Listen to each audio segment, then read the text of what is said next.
Hi guys! At eto na, okay na. Iba talaga ang panahon ngayon. Importante alam natin ang nangyayari sa bansa. Dapat lagi tayong updated. Kaya naman ngayong umaga, susubukin natin uli ang galing ng mga kapuso natin tungkol sa mga latest na ganap dito sa Quizbee on the Spot. Ayan, sagot na ni Kaloy ang maagang sorpresa kapag nakasagot sila ng tama. Kaloy, good morning, partner. Travel partner.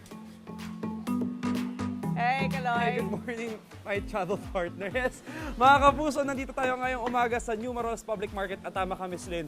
No? Sa dami ng issue na nangyari ngayon sa Pinas, kailangan updated tayo. Kaya susubukan natin ang ating mga kapuso dito sa UH Quizbee on the Spot. Madali lang naman, basta natama ang sagot, meron silang premyong 1,000 piso mula sa unang hirit. Kundi naman, meron pa rin consolation prize, kaya simulan na natin agad. Hanap na tayo ng ating first player at eto nakatabi ko na siya.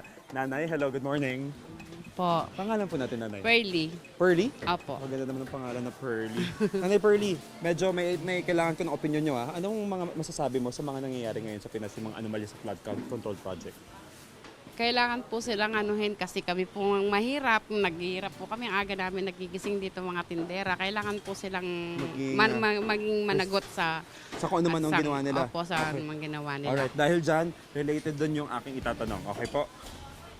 Nag-resume na ang Senate Blue Ribbon Committee hearing sa issue ng flood control projects. Sino ang chairman ng komite? Isa pa po, ulitin ko yung tanong. Lacson po. Sino po ulit? Lacson. Senator Panfilo Lacson o Ping Lacson ay correct! There you go, ganun. 1,000 piso para po sa inyo, Nanay Pearly. Kayo po ang aming buhay naman. Ganun lang kadali mga kapuso, no? Tutuloy-tuloy lang natin ang ating sorpresa dito lang sa inyong pambansang morning show kung saan laging una ka. Ito ang Unang Hirit! Nanay, ganun lang kapuso, di ba? Dagdagan pa natin ng makakatanggap ng sorpresa ngayong umaga. Yan ay, kung makasagot sa mga Tagal tanong na natin. music, ha? Tagal, ha? Isa pa. Hintay ko rin eh. Ayan. Ito Yan na. ay kung makasagot sa mga tanong natin. Dito sa Quizbee on the Spot. Kaya Kaloy, huwag na natin patagalin. Quizbee on the Spot na! Let's go! Eto na, Kaloy! Yes, ito na. Simulan na natin agad. Nagbabalik tayo ngayong umaga dito sa New Marolas Public Market at syempre sa dami ng mga nangyayari sa ating gobyerno ngayon. Dapat updated ng mga kapuso natin. Kaya simulan na natin ang pagtatanong. Let's go. Ang dami ng pagtatanong. Ito, si Nanay. Nanay, magandang umaga po. Pwede po kayo maabala saglit. Yes. Pangalan po natin. Harap po tayo sa camera Juliet. para naman makita yung ganda nyo. Nanay Juliet. Ito po, may katanungan po ako sa inyo. Ano po opinion nyo sa mga nangyayari ngayon sa korupsyon na anomalya sa flood control project? Para sa akin, parang cancer na hindi magamot-gamot. Ay. Kasi sobrang dami na nang nangyayari na hindi naman. Sunod-sunod po, Nanay, yes. Hindi siya makontrol na katulad ng flood control na sobrang laki, sobrang lala na.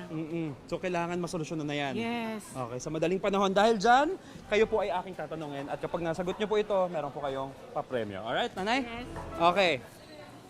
Saan ginaganap ang 3-day rally ng Iglesia ni Cristo kontra sa katiwalian? Luneta. O isa pa, isipin natin maigi. Ginaganap ang 3-day rally ng Iglesia ni Cristo kontra sa katiwalian. Menjola. Hindi.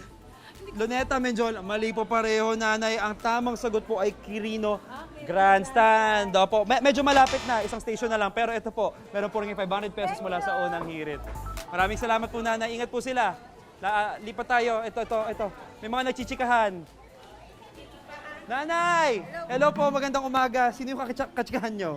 Kapitbahay ba yun? Kakakilala. Pangalan po, Nanay? Marites Aquino. Marites, Nanay. Marites, nakita niyo po yung ginawa ko doon. Nagtanong lang po ako kay Nanay doon. Tapos, kailangan niyo lang po magbigay ng tamang sagot. Okay. Pero before ko po kayo tanungin noon, hingin ko po ang opinion nyo sa nangyayaring anomalya ng flood control project. Ano po masasabi niyo? Food control. Opo. Flood control. Opo. Ano pong Maganda. hinaing nyo? Meron po ba kayo nararamdaman sa loobin? Nararamdaman ko pag naglalakad ako dito, laging baha eh.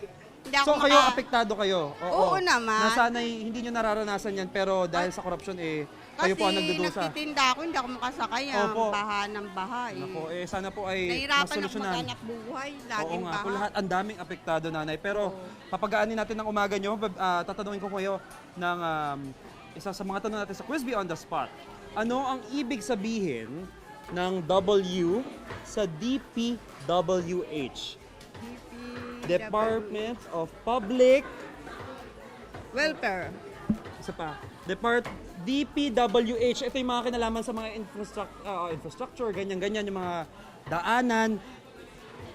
DPWH, Department of Public... Worker.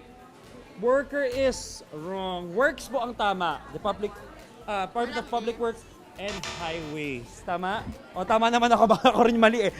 Pero hindi pa rin po kayo uwi ng luhaan. Meron po kayo 500 pesos na consolation prize. Maraming salamat, nanay. Yun mga kapuso, abangan nyo po saan kami next maghahatid ng sorpresa. Dito lang sa inyong pambansang morning show kung saan laging unang ito ang unang hirit. Ikaw, hindi ka pa nakasubscribe sa GMA Public Affairs YouTube channel?